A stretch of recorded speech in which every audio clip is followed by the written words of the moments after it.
السلام علیکم ورحمۃ اللہ وبرکاتہ۔ بسم اللہ الرحمن الرحیم، والصلاة والسلام علی سیدنا و مولانا محمد وعلی آلہ وصحبہ اجمعین، اما بعد۔ میرے عزیزو، بھائیو، دوستو، بہنوں، بچوں، بچیوں، شعبان سے پہلے ہی اللہ کے نبی جب رجب کا مہینہ آتا تھا جو اس سے پہلے گزرا ہے، تو اس میں یہ دعا فرمایا کرتے تھے: اللہم بارک لنا فی رجب و شعبان وبلغنا رمضان۔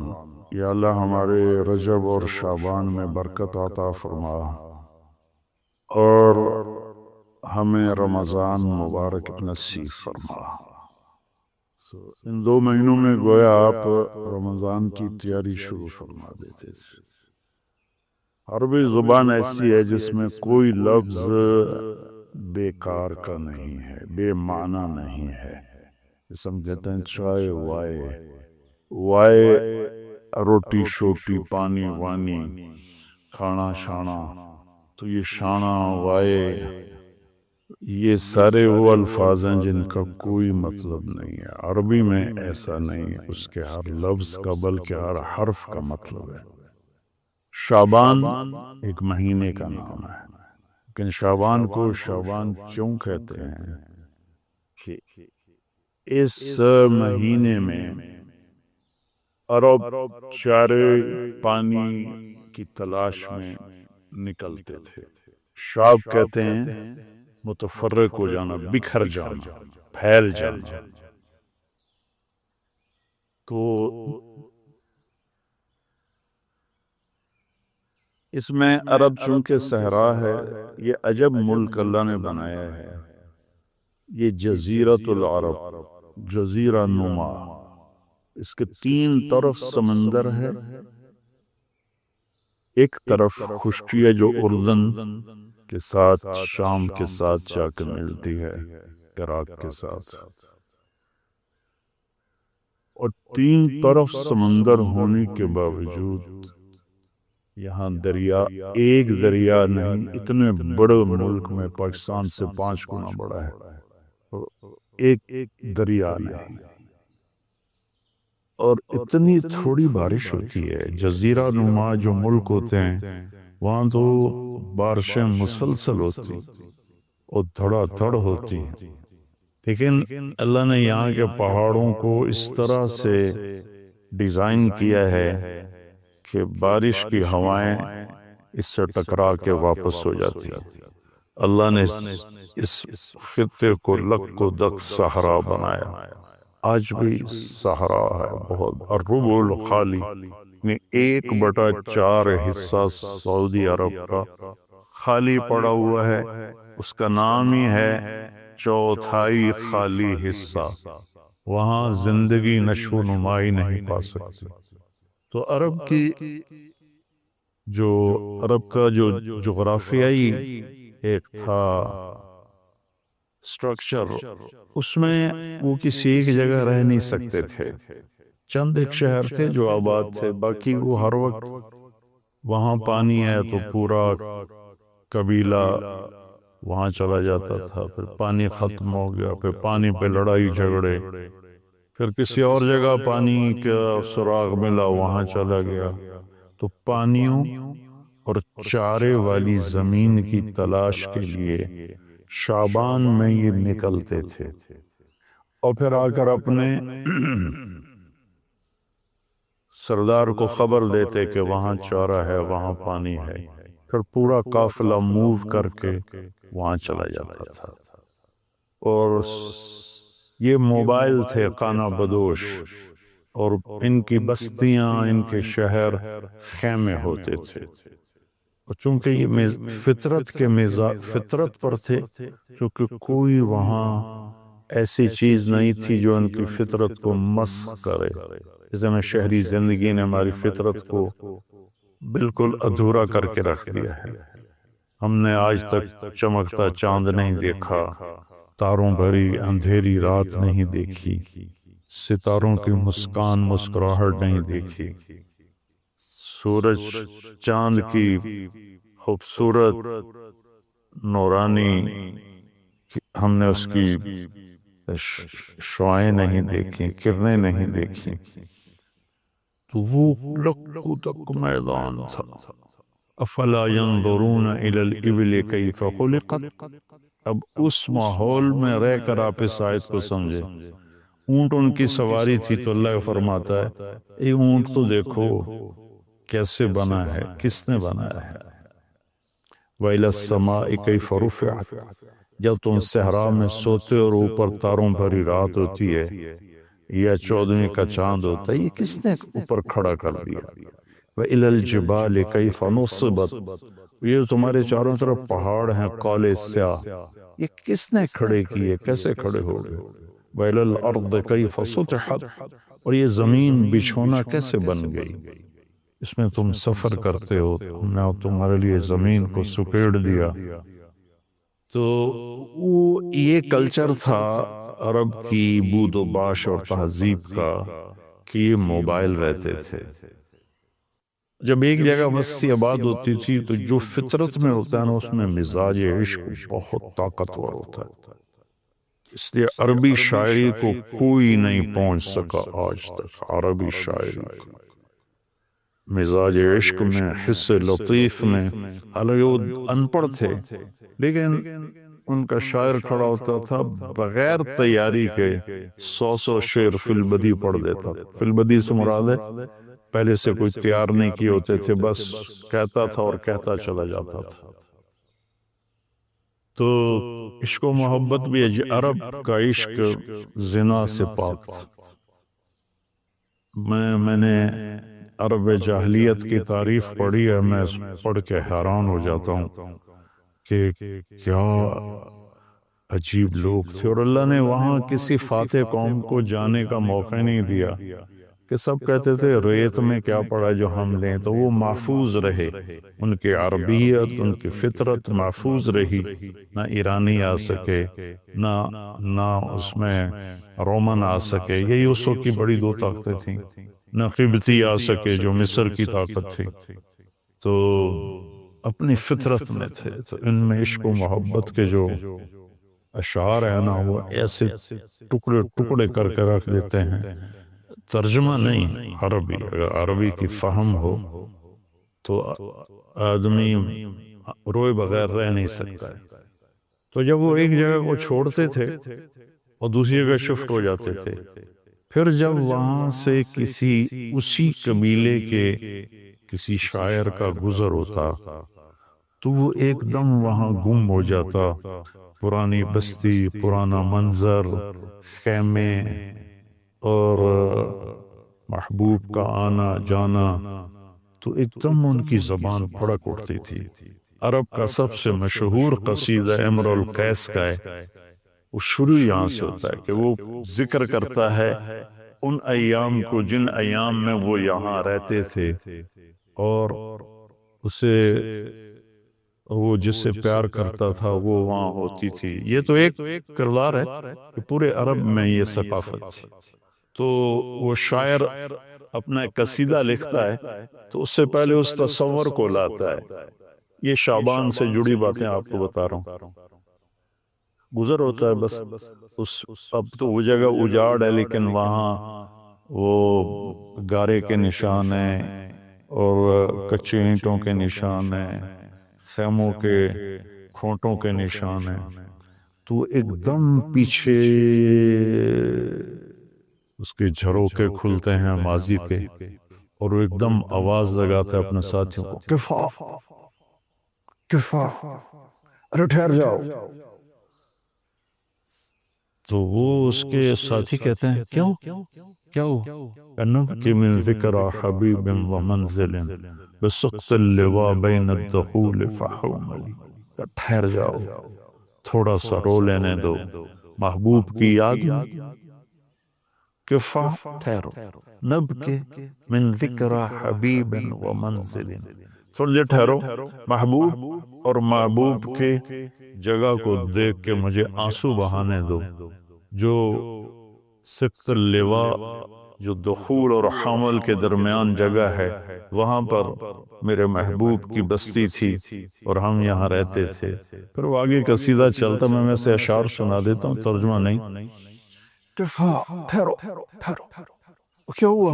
کنب کے رونا ہے، من ذکر حبیب و منزل، عشق پر، معشوق پر، جگہ پر، اور پھر یہاں چھوڑ جانے پر۔ بسقط اللواء بين الدخول فحوملي فتوضع في المقرات لم يعف رسمها لما نسجتها من جنوب وشمالي ترى بعر الأرعام في عرصاتها وقيعانها كأنه حب فلفلي كأني غداة البين يوم تحمل لدى سمرات الحي ناقف حنظلي۔ میں اس کا ترجمہ کرتا ہوں۔ وہ کہتا جب وہ قافلہ وہاں سے چل رہا تھا اور سارے جا رہے تھے اور شفٹ ہو رہے تھے اور میرے جانے کی کوئی ابھی سبیل نہیں تھی، تو میں ان کو جاتے دیکھ کر میرا حال وہ تھا جو حنظل، اس کی مثال میں دوں گا، ہماری عورتیں پیاز کاٹتی ہیں نا تو اس سے ایک گیس نکلتی ہے جس سے آنسو نکلتے ہیں بے تحاشا، جیسے کوئی بہت ہی رو رہا ہو۔ تو حنظل ایک کڑوا پھل ہے جس کو کڑتما کہتے ہیں۔ یہ اس کو جب توڑتے ہیں تو اس میں سے بھی ایک گیس سے نکلتی ہے، تو وہ نکلتا ہے، آنسو نکلتے ہیں۔ تو اتنی خوبصورت تشبیہ لایا ہے۔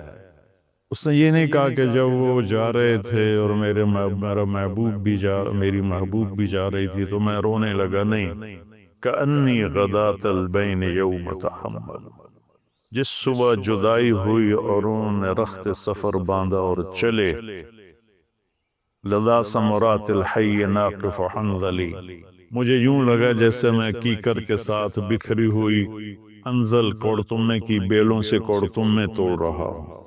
تو جو عرب کی تہذیب کو جانتا ہے تو وہ تو اس کا مزہ لے گا کہ کوڑتمے توڑتے ہوئے کتنا آنسو نکلتے ہیں۔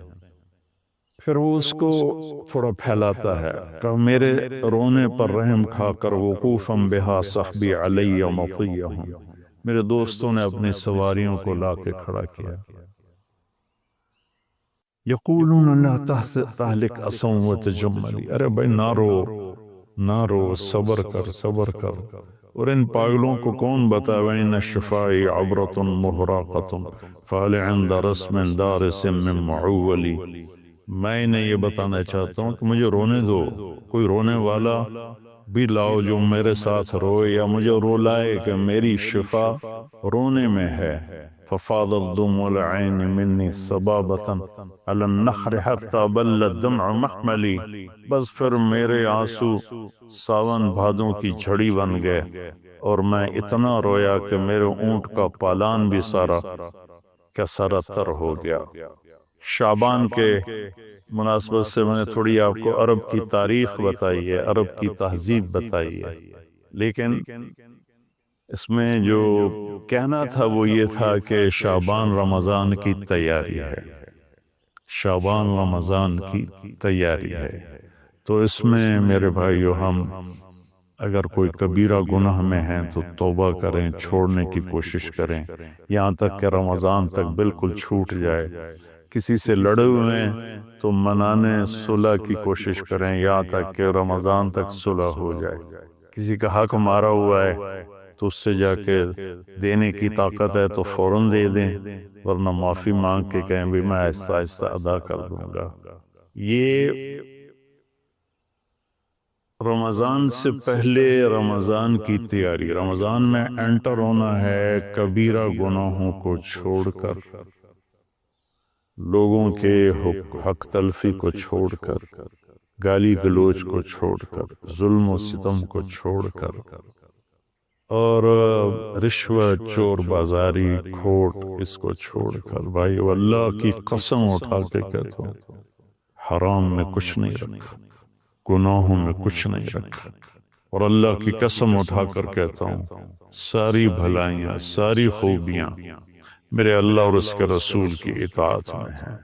اللہ کے واسطے ہم باقی گناہوں سے بھی توبہ کریں اور فرقہ واریت سے بھی توبہ کریں۔ یہ میرا کرتا ہے نا، یہ ہے اسلام، اور اس کے اندر یہ بنیان ہے، یہ میرے عقائد ہیں اور میرے ذاتی اعمال ہیں۔ اسلام تو سب کا ایک ہی ہے، ان الدین عند اللہ الاسلام، شرع لکم من الدین، تو دین تو سب کا ایک ہی ہے۔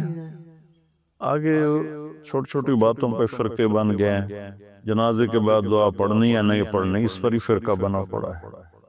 تو اتنی چھوٹی باتوں میں ہم الجھ گئے ہیں۔ ساری دنیا کتنے خطرے سے گزر رہی ہے، اور کورونا ایک وبا اور وبال ہے، ایک عذاب ہے۔ ہم توبہ کریں باقی گناہوں سے بھی، اور فرقہ واریت سے۔ دیکھو میں ہاتھ جوڑ علماء سے بھی کہتا ہوں، یہ دیوبندی بریلوی والا میدان جنگ بند کر تھا، یہ شیعہ سنی والا میدان جنگ بند کر تھا، یہ حنفی مالکی شافعی حنبلی سلفی، یہ میدان جنگ بند کر دو۔ انشاءاللہ جو بھی قرآن اور حدیث کو سامنے رکھ کر عمل کر رہا ہے، اللہ کا فضل اس پر چھائے گا، اور وہ ایک دن ضرور جنت میں جائے گا۔ اگر اس کا غلط مطلب بھی سمجھا ہے تو اللہ جو چاہے گا فیصلہ کرے گا۔ ہم اللہ کے واسطے امت بنیں، اپنے ملک کی حفاظت کریں، اپنے ملک کی حفاظت کریں۔ اگر ہم کوئی منفی مثبت کام نہیں کر سکتے تو منفی بھی نہ کریں۔ تو بھائیو، ہم اپنے رب کو رمضان خوبصورت کر کے دکھائیں، شعبان اس کی تیاری ہے۔ السلام علیکم۔ آپ نے فرمایا جنت میں گیا، میں نے قرآن کی تلاوت سنی، میں نے کہا یہ کون تلاوت کر رہا ہے؟ کہا جی حارثہ بن نعمان کر رہے ہیں۔ حارثہ بن نعمان وہ تو مدینے میں بیٹھا ہوا ہے، ابھی مرا تو نہیں، ابھی جنت میں تو آیا نہیں، تو یہ آواز کیسی ہے؟ آپ 8-10 ہزار کا مجمع ہے، کتنا ساؤنڈ سسٹم لگا ہوا ہے، اور 500 کلومیٹر کے بعد ہوا کوئی نہیں ہے، تو ساؤنڈ سفر ہی نہیں کر سکتی، آواز سفر ہی نہیں کر سکتی۔ حارثہ بن نعمان نے کون سا ساؤنڈ سسٹم لگایا تھا کہ مدینے میں بیٹھ کے تلاوت کرے اور جنت میں اس کی ساری جنت کو آواز سنائی دے؟ تو حارثہ کے پاس کون سا ساؤنڈ سسٹم تھا؟ تو فرشتوں نے کہا یا رسول، آپ نے کہا وہ مدینے میں آواز جنت میں، کیا بات ہے؟ کہ یا رسول اللہ، ماں کو اتنا خوش کیا ہے خدمت کر کے کہ جب قرآن پڑھتے ہیں اللہ ساری جنت کو قرآن سناتی، ساری وہ ماں جو آج ذلیل ہو رہی ہے، وہ ماں جس کو پوچھنے والا کوئی نہیں، نہ کینیڈا میں، نہ پاکستان میں، نہ انڈیا میں، نہ بنگلہ دیش میں، کوئی خوش نصیب ماں ہے جس کی اولاد اسے پوچھتی ہے، ورنہ مال کی دوڑ نے پاگل کر دیا، اندھا کر دیا۔ ساری دوڑ کا آخر کیا ہے؟ میتھمیٹکس کا ایک قاعدہ ہے کہ ملین انٹو زیرو کیا ہوتا ہے بھائی؟ Zero. Crore into zero zero, billion trillion into zero zero. میرے رب کی قسم ہے، دنیا کی عزتیں، شہرتیں، بلندیاں، دنیا کے دھن دولت، بلڈنگیں، تجارتیں، ضرب موت زیرو زیرو۔ یہ آنکھ بند ہوئی، اب طارق جمیل نہیں کہا جائے گا، میت کہا جائے گا، ڈیڈ باڈی کہا جائے گا، کوئی مولانا نہیں کہے گا، اولاد بھی کہے گی جنازہ اٹھاؤ، میت اٹھاؤ، چارپائی اٹھاؤ۔ کبھی سنا کسی نے کہا ہو اماں جی کو اٹھاؤ، بیگم صاحب کو اٹھاؤ، شہزادی کو اٹھاؤ، ملکہ کو اٹھاؤ؟ میت میت۔ منجی چاہو جی، منجی چاہو، جلدی کرو جی، اسی دکانہ تے جامنے، منجی چاہو، دیر ہو گئی ہے۔ لوگ گھڑیاں دیکھ رہے ہوتے ہیں، جنازے کا ٹائم تو 11 بجے کا تھا، 11:10 ہو چکے ہیں۔ ساری زندگی کی عزتیں، دولتیں جب موت سے ضرب کھاتی ہیں زیرو ہو جاتا ہے۔ شہرت، دولت، بلندی، پستی، گمنامی، ضرب موت زیرو، مٹی کا ڈھیر بن جاتا ہے۔ یہ سب دھوکے کا گھر ہے، یہ مچھر کا پر ہے، یہ مکڑی کا جالا ہے، یہ آج ہستی کل کوئی نہیں ہے، کل تو بڑی دور ہے، یہ سانس سے اگلے سانس کا کوئی پتہ نہیں، یہ قدم ادھر سے ادھر آنے کا کوئی پتہ نہیں، یہاں سے نیچے اترنے کا کوئی پتہ نہیں، تو کیا اس پر ایمان کو بیچ لوں؟ کیا اس پر آخرت کو آگ لگا دوں؟ اجل موت کو کہتے ہیں، موت اجل ہی نے چھوڑا، نہ کسرا نہ دارا، اسی سے سکندر صفات بہارا، ہر ایک لے کے کیا کیا نہ حسرت سے تھارا، پڑا رہ گیا سب یوں ہی ٹھاٹھ سارا، جگہ جی لگانے کی دنیا نہیں ہے، یہ عبرت کی جا ہے تماشا نہیں ہے۔ ماں کی دعا نے حارثہ کی تلاوت کو 7 آسمان چیر کر پوری جنت گونج رہی ہے۔ کیا ہوا؟ حارثہ تلاوت کر رہا ہے، ساؤنڈ سسٹم کہاں سے لایا ہے؟ ماں کے پاؤں دھوتا ہے، یہ ساؤنڈ سسٹم ہے۔ حارثہ ماں کے کیسے خدمت گزار تھے؟ بیوی کو نہیں کہتے تھے میری اماں دی روٹی پکا، میری اماں دے کپو تو، بیوی کو کہتے تھے یہ میری ذاتی پراپرٹی ہے، اس میں تیرا کوئی حق نہیں ہے۔ جس کے ذمے نہیں اس کو آگے کر رہے ہیں۔ میرے ذمے میری ماں کی خدمت ہے، میری بیوی کے ذمے میری ماں کی خدمت نہیں ہے۔ اللہ کے واسطے حقوق جانو، حقوق جانو۔ ہم اپنا معاشرہ ساتھ لے کر آئے ہیں اور شریعت کے نہ جاننے کی وجہ سے گھروں میں آگ لگ چکی ہے، آگ لگ چکی ہے، آگ لگ چکی ہے۔ بیگم یہ ماں میری ذاتی پراپرٹی ہے، تم نے قریب نہیں آنا۔ کپڑے خود دھوتے تھے، تیل لگاتے تھے، کنگھی کرتے تھے، جوئیں نکالتے تھے، سالن بناتے تھے، روٹی پکاتے تھے، پھر سامنے رکھ کے بیٹھ نہیں جاتے تھے، نوالے توڑ توڑ کے اماں کو کھلاتے تھے، نوالے توڑ توڑ کے کھلاتے تھے۔ صلہ کیا ملا؟ جنت میں آواز جا رہی ہے، کس نے پہنچایا؟ ایک اور واقعہ سنا دوں، بیٹے بھی بیٹھے ہیں، مائیں بھی بیٹھی ہیں۔ موسیٰ علیہ السلام نے کہا یا اللہ میرا جنت کا ساتھی کون ہے؟ اللہ تعالیٰ نے کہا فلاں قصائی، یہ گوشت بیچنے والے۔ گوشت بیچنے کا پیشہ ہمارے ملک میں کوئی اچھا نہیں ہے، تھے میں چنگا ہوئے تو پتہ کوئی نہیں، تو وہ ماٹھے لوگ کرتے ہیں، تو ادھر تو بڑا فیشن کے ساتھ ہے۔ تو موسیٰ علیہ السلام حیران ہوئے، بھئی قصائی میرا جنت کا ساتھی کیسے بن گیا؟ وہ گئے کہ کون ہے؟ کہ فلاں۔ وہ گئے تو ایک قصائی، قصائیوں کی دکانیں، گوشت بیٹھا چوکڑی مار کے گوشت بیچ رہا ہے۔ جب وہ فارغ ہوا ایک گوشت کا ٹکڑا اس نے تھیلے میں ڈالا، گھر موسیٰ علیہ السلام بھی پیچھے، کہنے کہ میں آ جاؤں؟ نے کہا آ جاؤ۔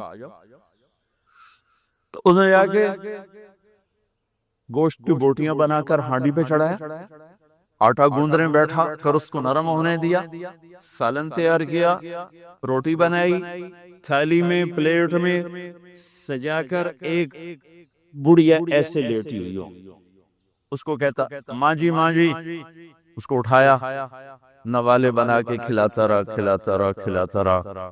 اس نے کہا میری بات، اس نے منہ صاف کیا، اس کو لٹایا، وہ کچھ بولی، کچھ بڑبڑائی۔ موسیٰ علیہ السلام دور کھڑے تھے، کہنے لگے بھائی کون ہے یہ؟ کہ میری ماں ہے۔ یہ کیا کہہ رہی تھی؟ وہ کہنے لگا جی ماں جو ہوئی کی دساں، جدا دی خدمت کرنا شروع ہو جاندی تینوں اللہ جنت وچ موسیٰ دا ساتھی بناوے۔ کتھے موسیٰ تے کتھے قصائی؟ ارے پنجابی سمجھ میں آتی ہے؟ ترجمہ کروں؟ ترجمہ کروں؟ موسیٰ علیہ السلام سے کہنے لگا یہ میری ماں ہے، جب بھی اس کی خدمت کرتا ہوں تو یہ شروع ہو جاتی ہے اللہ تجھے جنت میں موسیٰ ساتھی بنائے۔ کہاں موسیٰ، کہاں ایک قصائی، لیکن ماں کی دعا میں طاقت ہے کہ قصائی کو نبی سے بیٹھا ملا دیتی۔ اگر ماں باپ ساتھ ہیں تو ان کی دعا لے لو، ان کی دعا لے لو، ان کی دعا لے لو۔ ماں کی دعائیں تمہیں نبیوں کے ساتھ کھڑا کر دیں گی، باپ کی دعا تمہیں بڑے بڑے کتب ابدالوں کے ساتھ کھڑا کر دے گی۔ والدین کو خوش کرنا، جو صبح صبح والدین کی صرف ایسے جا کے دیکھ لے، نہ سلام کرے نہ حال پوچھے، بس یوں دیکھ لے محبت سے، صبح سے شام تک جنت میں 2 دروازے اس کے لیے کھل جاتے ہیں۔ صبح سے شام تک جنت میں 2 دروازے کھل جاتے ہیں۔ اگر آپ کے ماں باپ یہاں ساتھ ہیں تو اپنی جنت بنا لیں، ان کے مرنے سے پہلے پہلے اپنی جنت بنا لیں، ان کی دعا لے لیں۔ ایک ہمارا ایک نوجوان زمیندار تھا، نہ نماز نہ روزہ نہ حج، کچھ بھی نہیں، اور غافل زندگی۔ اب تو ماشاءاللہ بہت بدل گیا ہے۔ کہتا مولانا میری کبھی کوئی دعا رد نہیں ہوئی، حالانکہ سارے عیب تھے، سارے گناہ تھے، دعائیں ساری قبول تھی۔ میں نے کہا وہ کیسے؟ کہ میں رات کو جا کے اماں کو بھی دباتا، اور بہت بڑا زمیندار اپنی ماں کو بھی دباتا، اپنے باپ کو بھی، پھر دونوں کے پاؤں یوں اپنے باہوں میں لے کر ان کو چومتا اور ان پہ سر رکھ کے دعا کرتا، میری ہر دعا قبول ہوتی تھی۔ تو اپنے ماں باپ کے قدموں تلے اپنی دعائیں تلاش کرو، خاص طور پر اپنی ماں کے قدموں تلے جنت تلاش کرو۔ میرے نبی نے کہا ماں کے قدموں تلے جنت ہے۔ میرے نبی نے حضرت عمر سے کہا تیرے زمانے میں ایک شخص آئے گا، اویس، وہ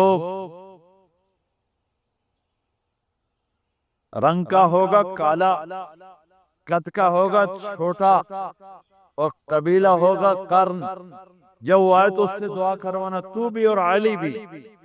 کہ وہ کس لیے؟ کہ اویس نے ماں کی خدمت کر کے وہ مقام حاصل کیا ہے، جب ہاتھ اٹھاتا اللہ ہاتھ رد نہیں کرتا۔ عمر علی کو اویس کی دعا کی ضرورت نہیں تھی، ہمیں سکھانا تھا۔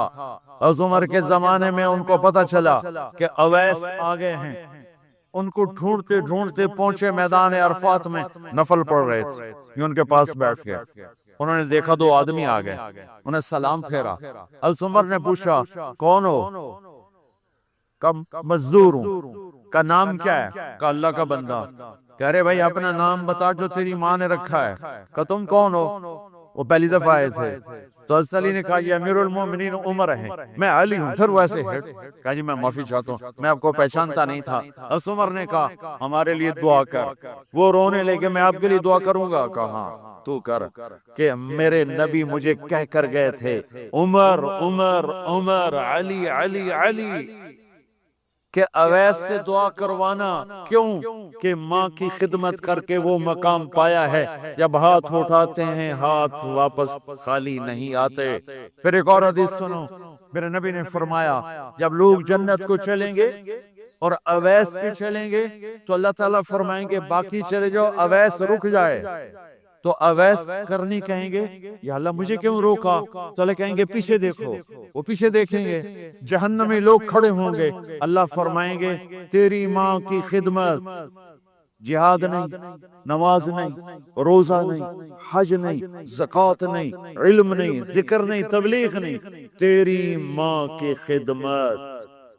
آج اس کا صلہ دیتا ہوں۔ یہ دوزخ والے کھڑے ہیں، جدھر جدھر تو اشارہ کرے گا تیری طفیل سب کو جنت میں ڈال دوں۔ اویس، اویس، اور یہ اویس کے ساتھ بشارت نہیں، جو ماؤں کو راضی کر کے مریں گے ان کے لیے یہی مقام ہے۔ میرے بھائیوں مال ہی سب کچھ نہیں ہوتا، دولت ہی سب کچھ نہیں ہوتی ہے۔ اپنی زندگیوں میں نبی والی پاکیزہ ماں باپ یہاں موجود ہیں، ان کی دعائیں لے لو۔ اور ماں باپ سے کہتا ہوں اولاد کو محبت دو۔ ماں باپ سے کہتا ہوں اپنے بہو اور بیٹے کی زندگی میں دخل مت دو۔ ماں باپ سے کہتا ہوں بیٹے اور بہو کی زندگی میں داخل مت ہو، ایسا دخل کہ ان کی زندگی خراب ہو جائے، ایسا دخل کہ ان کی زندگی تلخ ہو جائے، ایسا مت کرو۔ ان کو پروان چڑھنے دو، ہاں دخل دو یا وہ آپس میں لڑ پڑیں، صلح کرانے کی کوشش کرو، لیکن ایک بات ڈر کے کہتا ہوں، ساس اور بہو، ساس اور بہو یہ ایک کھٹا رشتہ ہو گیا، یہ بہت خوبصورت رشتہ ہے۔ اگر جانے والی بہو اسے اپنی ماں بنا لے اور بیٹے کی ماں اسے اپنی بیٹی بنا لے، لیکن میرا معاشرہ الٹ ہے، کمیاں دیکھتے ہیں، کمیاں دیکھتے ہیں، پھر کمیاں پکڑتے ہیں، پھر کمیاں اچھالتے ہیں، پھر گھروں میں آگ لگ جاتی ہے۔ میرے بھائی بہنوں، اگر آپ والدین ہو تو اپنی اولاد کو پروان چڑھنے دو، ان میں دخل مت دو، اللہ کے واسطے ان کی زندگی کو تلخ نہ کرو، اپنی مرضی پہ نہ چلاؤ، انہیں چلنے دو، انہیں پروان چڑھنے دو۔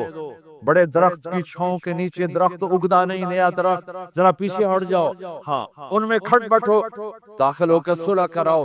جیسے میرے نبی کا واقعہ ہے، اب اپنی بیٹی کے گھر گئے، وہ اداس بیٹھی، آپ نے کہا کیا ہوا؟ کہا میرا اور علی کا جھگڑا ہو گیا۔ آپ نے کہا علی کدھر ہے؟ کہا باہر نکل گئے۔ آپ ان کو ڈھونڈنے نکلے، مسجد سے اٹھا کے لائے، گھر میں آئے اور فرش پر ایسے لیٹ گئے، زمین پر، ادھر علی کو لٹایا، ادھر فاطمہ کو لٹایا، علی کا ہاتھ پکڑ کے یہاں رکھا، فاطمہ کا ہاتھ پکڑ کے یہاں رکھا، اور اوپر فاطمہ کے ہاتھ کے اپنا ہاتھ رکھا، یہ علی کا ہاتھ، یہ فاطمہ کا ہاتھ اور یہ اپنا ہاتھ۔ پھر فرمایا بچوں بولو ہماری صلح ہو گئی، یہ ہے بڑوں کا کام، بولو ہماری صلح ہو گئی۔ تو دونوں نے کہا ہماری صلح ہو گئی، تو آپ باہر نکلے بڑے خوش۔ صحابہ نے کہا یا رسول اللہ آپ بڑے خوش نظر آ رہے ہیں۔ کہا میں علی و فاطمہ کی صلح کرا کے آ رہا ہوں۔